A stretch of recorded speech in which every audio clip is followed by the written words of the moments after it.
भगवान बुद्ध के पुनर्जन्म के विषय में ओशो कहते हैं, यह जरा कठिन बात है, इसलिए मैंने कल छोड़ दिया था, क्योंकि इसकी लंबी ही बात करनी पड़ेगी, लेकिन फिर भी थोड़े में समझ लें।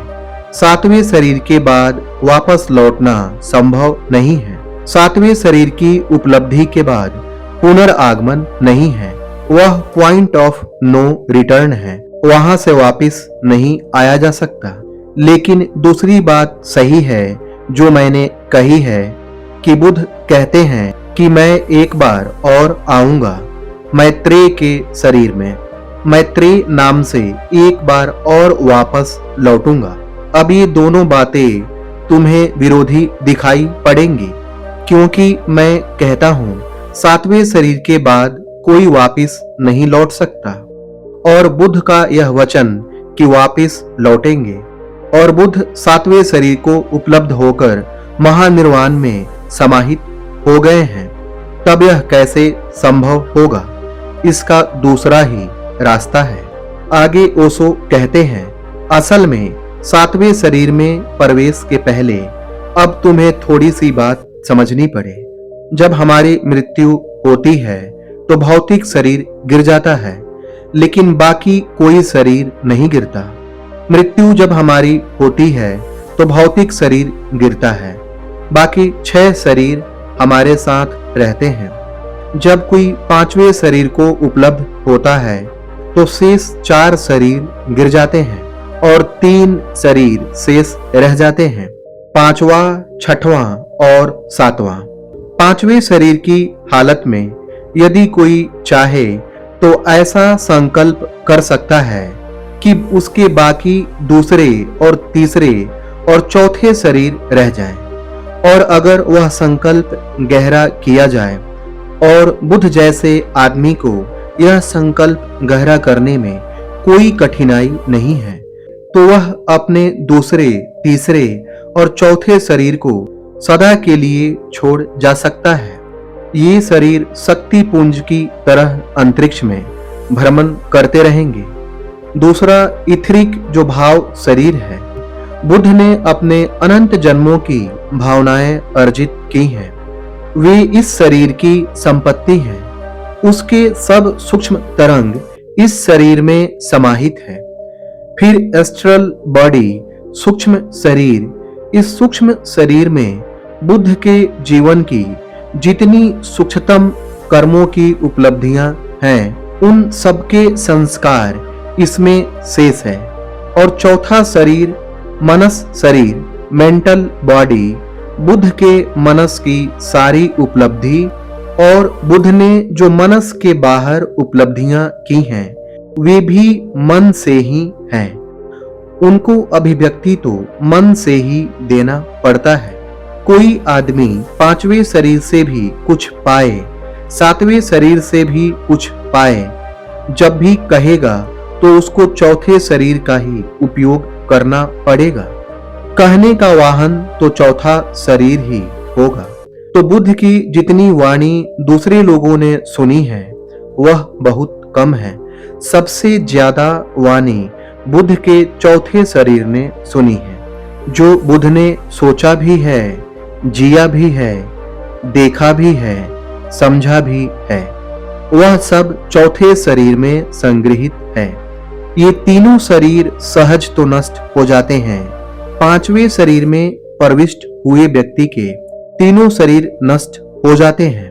7वें शरीर में प्रविष्ट हुए व्यक्ति के बाकी 6 शरीर नष्ट हो जाते हैं।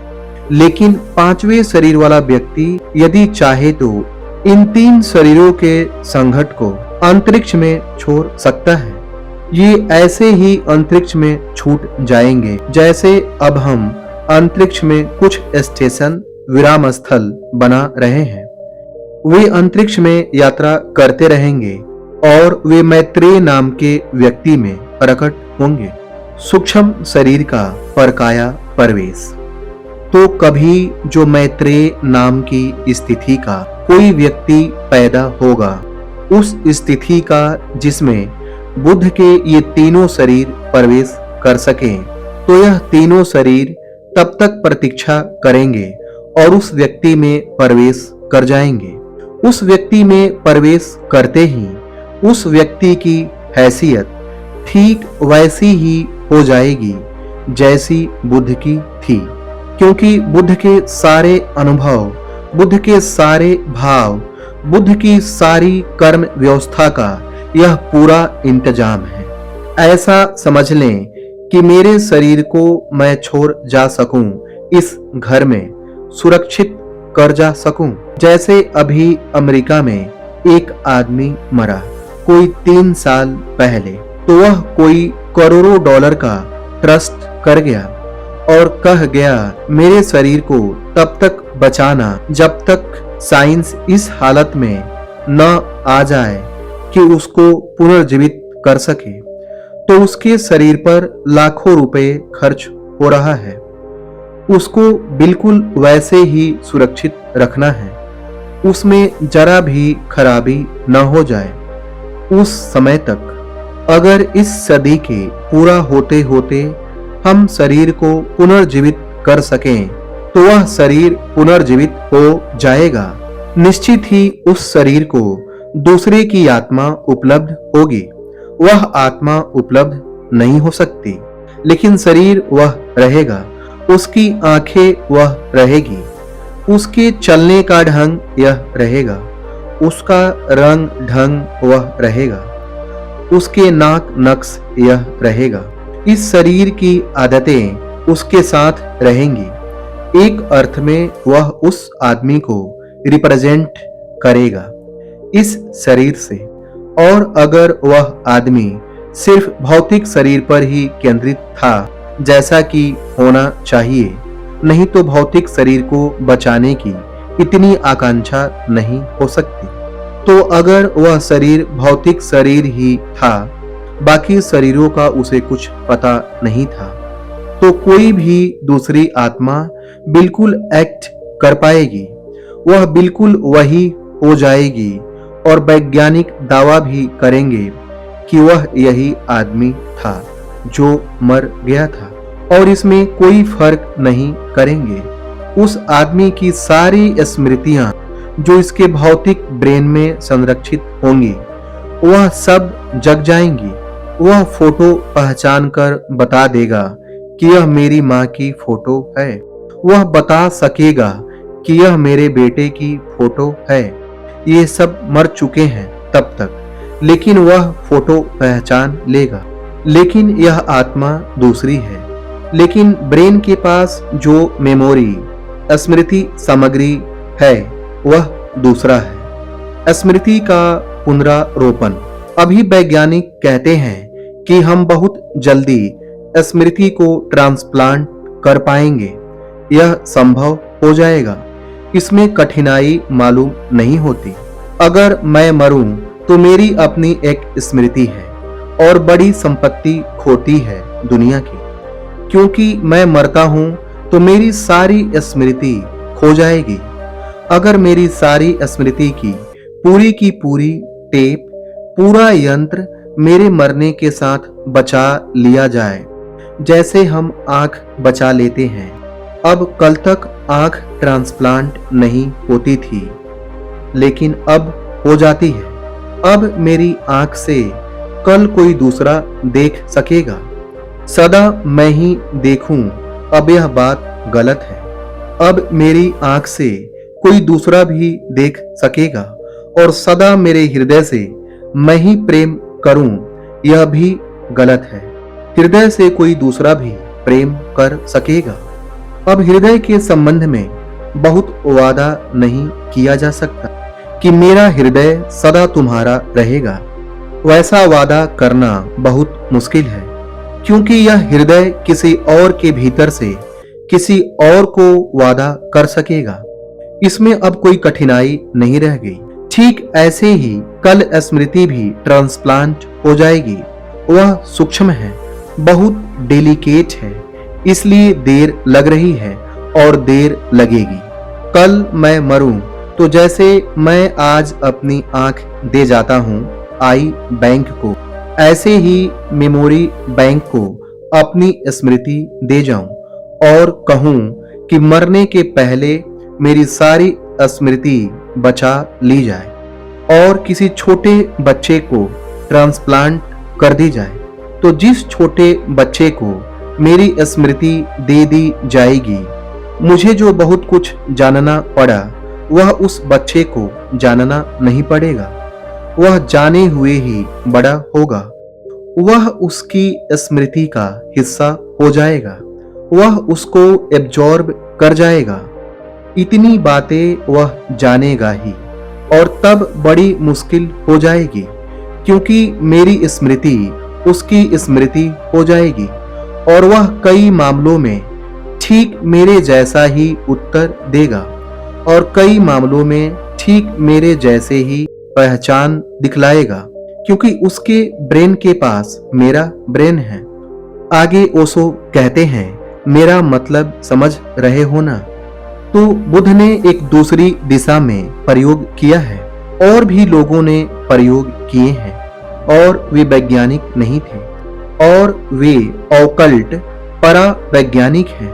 उसमें दूसरे, तीसरे और चौथे शरीर को संरक्षित करने की कोशिश की गई है। बुद्ध तो विलीन हो गए। वह जो आत्मा थी, वह जो चेतना थी, जो इन शरीरों के भीतर जीती थी, वह तो खो गई 7वें शरीर से। लेकिन खोने के पहले वह इंतजाम कर गई है कि 3 शरीर न मरे। वह इनको संकल्प की एक गति दे गई है। समझ लो कि मैं एक पत्थर फेंकूंगा जोर से, इतने जोर से फेंकूंगा कि वह पत्थर 50 मील जा सके और उसी क्षण मैं मर जाऊं, लेकिन इससे पत्थर नहीं गिर जाएगा। जो ताकत मैंने उसको दी है वह 50 मील तक चलेगी। पत्थर यह नहीं कह सकता कि वह आदमी तो मर गया जिसने यह पत्थर फेंका था, अब मैं क्यों चलूं? पत्थर को जो ताकत दी गई थी 50 मील चलने की, वह 50 मील चलेगा। अब मेरे मरने जीने से कोई संबंध नहीं। मेरी ताकत उस पत्थर को लग गई, अब वह काम करेगा। इसी तरह बुद्ध ने अपने 3 शरीरों के लिए जो ताकत दी और उन्हें छोड़ तब कह दिया था, ये 2500 साल तक जीवित रहेंगे। इस बीच अगर कोई मैत्रेय नाम का आदमी पैदा हो गया तो ये उनमें प्रवेश पा सकेंगे, वरना वे विनिष्ट हो जाएंगे। कृष्णमूर्ति में बुद्ध के अवतरण का असफल प्रयोग। जे कृष्णमूर्ति के संबंध में ओशो कहते हैं, बुद्ध जो ताकत दे गए हैं उन 3 शरीरों को जीवित रहने की, वे 3 शरीर जाएंगे और वे समय भी बता गए थे कितनी देर तक, यानी वह वक्त करीब है जब मैत्रेय को जन्म लेना चाहिए। जे कृष्णमूर्ति पर वही प्रयोग किया गया था कि इनकी तैयारी की जाए, वे 3 शरीर इनको मिल जाए। कृष्णमूर्ति के बड़े भाई थे नित्यानंद। पहले उन पर भी यह प्रयोग किया गया था, पर उनकी मृत्यु हो गई। वह मृत्यु इसी प्रयोग में हुई, क्योंकि यह बहुत अनूठा प्रयोग था और इस प्रयोग को आत्मसात करना आसान बात नहीं थी। कोशिश की गई कि नित्यानंद के 3 शरीर खुद के तो अलग हो जाएं और मैत्रेय के 3 शरीर उनमें प्रवेश कर जाएं। नित्यानंद तो मर गए, फिर कृष्णमूर्ति पर भी वही कोशिश चली। वह भी कोशिश यही थी कि इनके 3 शरीर हटा दिए जाएं और रिप्लेस कर दिए जाएं। वह भी नहीं हो सका। फिर और 1-2 लोगों पर भी वही कोशिश की गई, जॉर्ज अरनडेल पर, क्योंकि कुछ लोगों को इस बात का, जैसे ब्लाउटस्की, इस सदी में ऑकल्ट पराविज्ञान के संबंध में जानने वाली शायद सबसे गहरी समझदार औरत थी। उसके बाद एनी बेसेंट के पास बहुत समझ थी, लीड बीटर के पास बहुत समझ थी। इन लोगों के पास कुछ समझ थी जो इस सदी में बहुत कम लोगों के पास है, इनकी बड़ी चेष्टा यह भी कि वह 3 शरीरों को जो शक्ति दी गई थी उसके छिन्न होने का वक्त आ रहा है। अगर मैत्रेय जन्म नहीं लेता तो वह शरीर बिखर सकती है।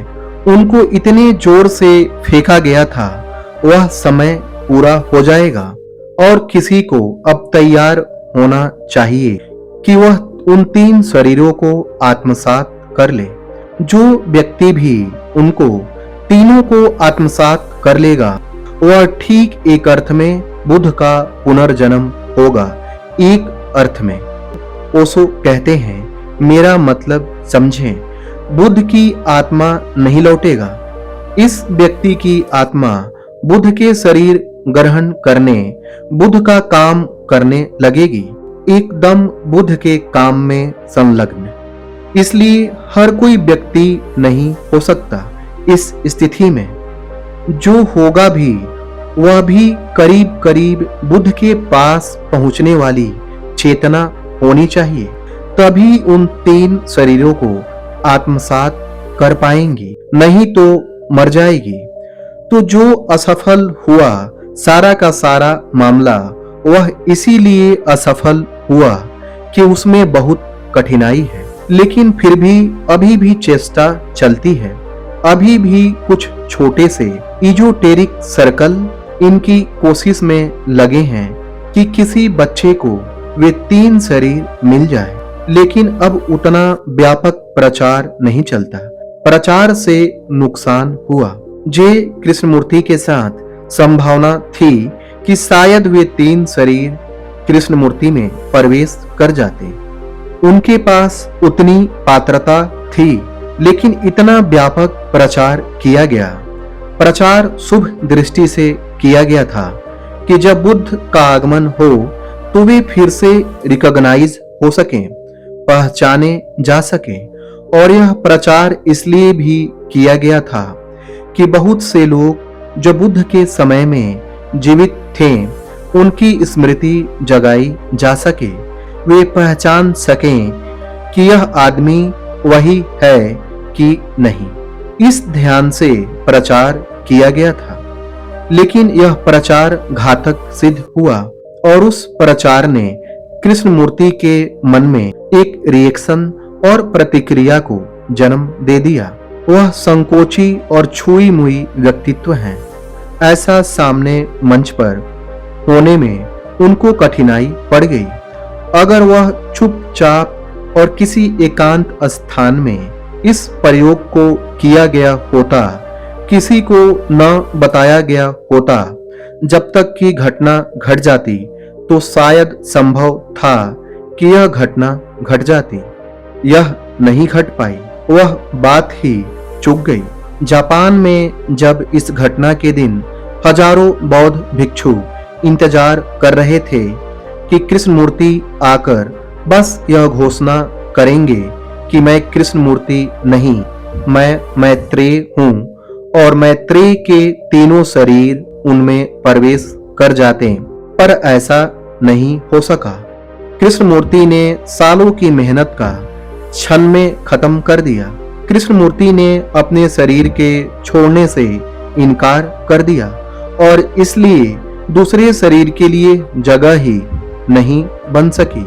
इसलिए यह घटना असफल हो गई और यह बड़ी भारी असफलता थी इस सदी की, जो ऑकल्ट साइंस अर्थात गुह्य विद्या विज्ञान को मिली। इतना बड़ा एक्सपेरिमेंट भी कभी इससे पहले नहीं किया गया था। तिब्बत को छोड़कर कहीं भी नहीं किया जा सका था। तिब्बत में बहुत दिनों से उस प्रयोग को करते रहे हैं और बहुत सी आत्माएं वापस दूसरे शरीरों से काम करती रही हैं। पुनः ओशो कहते हैं, मेरी बात तुम्हारे ख्याल में आ गई, उसमें विरोध नहीं है और मेरी बात में कहीं भी विरोध दिखे तो समझना कि विरोध होगा नहीं। हाँ, कुछ और रास्ते से बात होगी, इसलिए विरोध दिखाई पड़ रहा है।